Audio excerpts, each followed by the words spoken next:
Sandy Hook, New Jersey.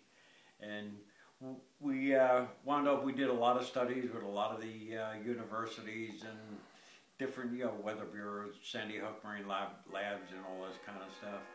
And a science teacher from Homedale High School, he's the one that really started all this.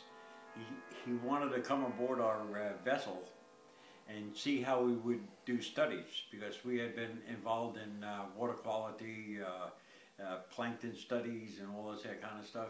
So he said sure. So he came aboard and he brought his students with him, and we did a little dragging and caught fish. We were part of Derry Bennett's American Littoral Society with a fish tag, and we showed the students how to fish tag properly, and they filled out their cards, and we recorded all that data. And the science teacher just went crazy over it, and he actually gave us a microscope, which I still have to this day. So my partner and I, we thought, well, why don't we open this up for other schools? So we contacted a few of the science high school teachers and asked them if they'd be interested, and they all went crazy over it. They loved it. We with net fish, we made a little core, a mud core, where you could see different layers from different time periods, water quality, salinity, all different studies that we had normally been doing with the different institutions, and the kids were just riveted by it. The other science teachers heard about it. They started asking us to bring their children out, or their students out. Other academics heard about it, came aboard, and some elementary school teachers heard about us, wanted to come aboard. We were a little hesitant on the elementary age because of their attention spans, and so we finally did relent. We bought children, elementary school age, and wound up, they were just mesmerized, just completely awed about the fish coming on. We rigged up a little video camera for our plankton studies on the microscope. We had a monitor on the wall, and the kids went crazy seeing the little, all the little planktons that, if you've ever been involved in something like that, you know what I'm talking about. And it just grew, word of mouth. We wound up doing over 10,000 New Jersey students on the Challenger. So the first place you began this was in New Jersey? Pardon? Was the first place you began this in New Jersey? Yes, out of Sandy Hook, New Jersey. And kids were coming in from, students from Pennsylvania, New York, mostly from New Jersey, different universities, a lot of community colleges came aboard, with their students, and it really took off. It became very popular. NOAA had a study going on in the Bahamas, and a institution in the Bahamas, it's called Caribbean Marine Research Center, purchased the vessel from us, and that was the end of the program. So now I'm hoping with OneSpark, I have all the knowledge how to set up the program, how to get official designation from the Coast Guard as oceanographic research vessels. I even got designation for all the students that came aboard Challenger, excuse me, as scientific personnel was their exact handle through the Coast Guard. And so the students and children, even the elementary, collecting all this data and everything, were actually for 3 hours. It was a 3-hour cruise. For 3 hours, we're actually scientific personnel, according to the Coast Guard. We collected so much information because we were out there more than anybody. Well, any of the other research vessels with the students, and a lot of the institutions, Monmouth College, the different ones who were doing different studies and everything, they asked us for our results that the students were collecting, and so it was a good thing. The students, not all 10,000 are going to be marine biologists, but we always felt that there was going to be 10,000 more educated voters when we were fortunate through the Marine Consortium out there at Sandy Hook that we were able to get some grant money, and we did a few thousand inner city children. They were incredible. Because they had never seen such things as what we did aboard the Challenger. What kind of things would you do aboard the Challenger? Pardon, I'm sorry. I'm sorry. What kind of things would you do aboard the Challenger, like studies, and what would you study? Netting of the fish, tagging of them, towing for plankton, sticking them up on the, through the microscope up on the monitor, doing water quality sampling, pH, and so all the different things that we did there, and also we would explain why pH is important in a school, why it's in the water, salinity, and so forth, and the little not the little kids, but all the kids were just mesmerized by it, and we felt we really did something good and useful, and we would certainly like to bring it to Jacksonville here if possible. It's hard. It's very hard to do because it amounts to I'm not much of a speaker, by the way. You're doing fine. I know my subject, but I'm not a speaker. You're doing fine. Anyway, the purchase of the vessels, because it's got to have certain standards. It has to have what's called a wet lab in it, for doing the plankton studies. It's got to be a very safe vessel. The scientific equipment that we would need on it and so forth, it would run quite a bit of money, the startup money. We found out with our research vessel up in New Jersey that once we started up on it and it got known, a lot of businesses supported us, and we even had a program where different companies would actually adopt different schools and would actually pay for the children to come, the students to come aboard the Challenger. When we needed, our plankton net got a rip in it, we would call up a company and tell them what we're doing, and our plankton net has got a problem and it costs us $150, and oh, no problem, and they send it right to us. Yeah. People were great because when they found out what we were doing, and there's a lot of interest in the marine environment out there. Coming to Jacksonville, the initial startup part of it is going to be very, very difficult. I'm hoping it gets known out there that maybe some entity or something could jump in and help on this, and I'm hoping One Spark is going to be the spark to ignite all this. It would be very good for our Jacksonville area. I have, from the school children, a lot of letters and stuff that they would send us, and let me see if I can find. There's one of them that is really terrific.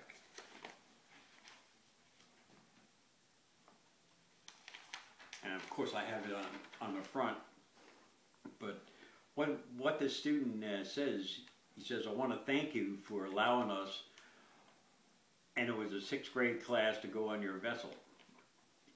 I appreciate it a lot because I never really liked learning things, but I really enjoy it. But I really like this trip, and that's like our favorite letter from the children.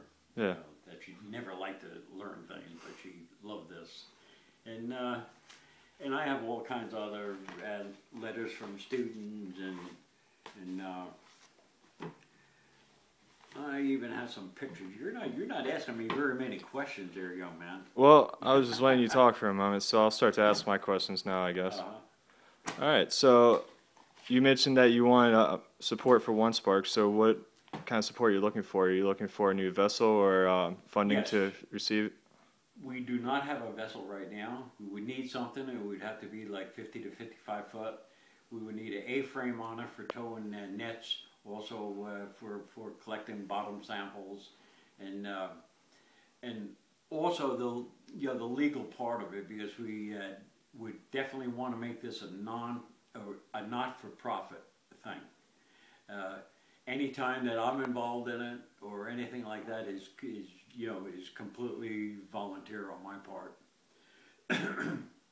The expenses, once it's set up, the expenses are not very much. The insurance on the vessel, and the maintenance and things like that. We would have to have a maid on it. We need a marine biologist to do the actual seminars and for the students, and but that's your main expense. And the initial expenses is the toughest one. After that, we found we gather a lot of community support as far as taking up expenses. Have you found any in Jacksonville so far? Pardon? Have you found any in Jacksonville so far? Not yet. Not yet. I'm hoping One Spark somehow can get this whole thing known. It's a great program, and it's an important program. So you're offering this to students, or are you going to open this up to public as well? It would be, you mean offering to come aboard the research? Yeah, like what you said, you allow kids to come on, take them on a trip out in the ocean and do scientific research with them. We now this wasn't a right away thing. I mean, it's evolved over years. We got better at this. We learned about this. We learned an awful lot from the different science teachers. We limited the groups to 25 children or students, children for the elementary. 25. We also invited other teachers to come aboard. We also invited parents of the kids to come aboard.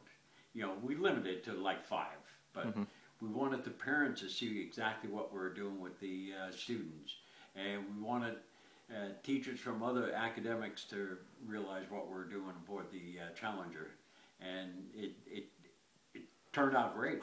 It turned out very, very well. When did you first start the program? Pardon? When did you first start the program? That was back in the in the 90s. Yeah. When it ended. Around 2000 or something like that. Okay. Let's see. What's some of your experience that you've had with, I guess, marine biology? What kind of experience I have? Yeah. Let me get in on this. I was a volunteer diver for the Marine Laboratory out in Sandy Hook, New Jersey. And that's one of our marine biologists going through what is caught in the net. Okay, I was in the Antarctica on the Eltanin. That's the research vessel Eltanin for Columbia University. It's owned by the government, and I also got a nice Antarctica medal for being on that guy. Research vessel Odyssey. I spent a lot of time over in Gibraltar on her, running her. Okay.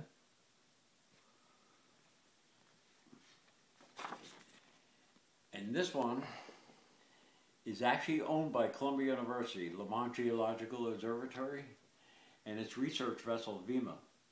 And I spent 10 months on her, and we went around the world on her. Yeah. On that one. That was pretty cool. Like, what places did you go to? Pardon? What places did you go to? Everywhere. The Arctic Circle, everywhere. Indonesia, South Africa, all Australia, all different places like that. So if you get funding for this through One Spark, what kind of opportunities will this offer students in Jacksonville or the community? For the community itself, it would be strictly an educational thing for the students coming up. And it would be strictly for the future, that going through this program and they learn something about the ocean environment and how important it is as far as pollution and things like that go, that they're going to be much more educated as a voter. Today, young people don't have a clue what's going on out here in the ocean. The ocean is, as you can see, I've been involved in it all my life. is a special passion for me, and it's distressing to find out how many people know so little about what's going on here with the ocean, and who knows, this might take off, and this would be a good thing for Jacksonville. Yeah. What aspects of marine or life or the environment will you be covering? I mean, I know. What aspects of the marine life or environment will you be covering in your tours? I know you mentioned plankton before. Will it be like that in Jacksonville? As far as myself goes? Well, yeah. If you're going to be giving children or students tours on your boat, what kind of marine life or a part of the environment will you be showing them? That would probably be the marine biologist's function. I mean, I go fishing out here. I know quite a bit about the river, but not like a marine biologist would know. And what we would do is we tow what's called a shrimp tri-net. It's a small sampling net. And capture fish and the different animals. And the marine biologist's job is, number one, is to jump in there and throw out everything that bit and stick. You don't want any of the kids getting hurt or anything. Yeah. And then explain the different species. We'll do coring samples. We actually fabricated that on the Challenger, so I know how to make a core sample. The bottom dredge, the plankton net. Actually, I even have one out of my shed right now. A plankton net. Yeah. I have a water sampling bottle that you send down to the bottom. And then you send down a weight, and it opens it up, collects the water on the bottom, and then you bring it back up, and it closes up, and so you know what the bottom water is. And also you take samples of the top water. The main thing is that the students learn why we're taking samples of the top of the water, the bottom, the salinity, pH, things like that. And my job is I know how to set the program up, and I know, because it took a long time to really realize what got the students excited, and I know how to do that with the kids, because when they're excited about something, they remember it. The little elementary schools, when we put a barnacle plankton up on our screen, because they're really gruesome little critters, and they'll remember that the rest of their lives, and laugh about it. Anyway, I'm not sure what else to tell you. Well, how do you plan on appealing to investors at OneSpark? Pardon? How do you plan on appealing to investors at OneSpark? If I'm lucky enough and a venue does select this program, what I'm going to have is I'm going to have a demonstration. I'm going to have it, pamphlets made up exactly how the program would be conducted, because I know that very well, and what the students would go through, exactly what kind of vessel would be required for this thing. I have all kinds, probably my favorite letter would be out there in front of everybody, that one there, because I love that one. We have lots of pictures. I'll have, like the different salinity test kits. I still have them.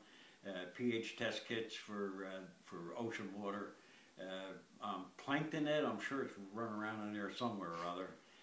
My bottom water sampler, I have that. A good explanation what the program is all about. And it's a 3-hour cruise, and it's always done on protected waters. We don't want any kids getting seasick or anything like that. We want them to remember everything that's out there. And my background is lots of different research vessels. The Undersea Hunter, which is for perioceanographics. I bet you don't know what they are. No, what are those? Stromatolites. Can you explain what that is? Pardon? Can you explain what that is? I'm not really expert at it. You don't know what a stromatolite is. Stromatolites are the oldest that's now living thing in the world. They date them back to like 3 billion years ago.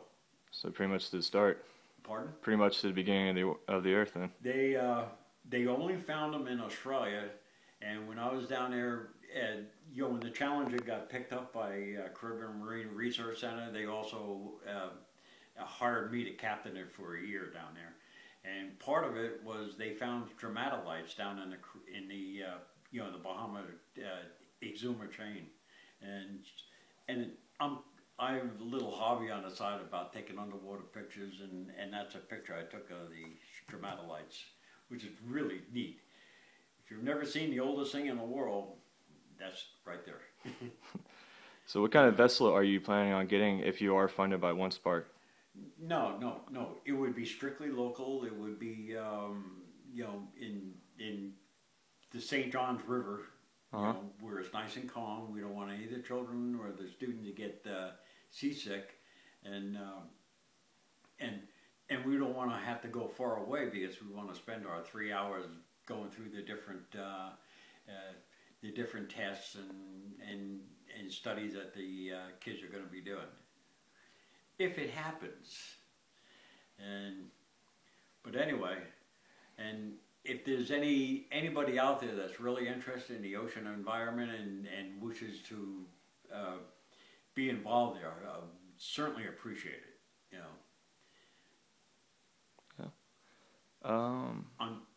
Unfortunately, the money is the problem. Yeah. So how much are you looking to get to fund your project? I'm thinking to take it off, to start off with like 25,000, and this would be a matter of now that's not going to pay for the vessel. That's not enough, unfortunately. The vessel is the big number, but that would be the setting up of a not-for-profit corporation.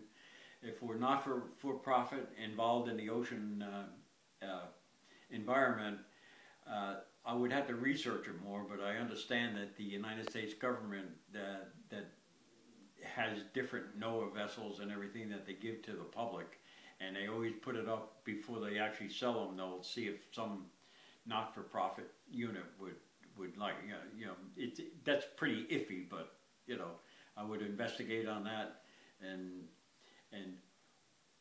the ideal thing would be if some operation like like Jacksonville University's Marine Science Center, because they have docks. They're really well set up for something like this, and if something like that would take this idea under their wing, and I would do everything possible to help them out, tell them everything about it and everything, and I would love to have them get interested in it and take the idea under their wing. That would be ideal. Yeah. But anyway.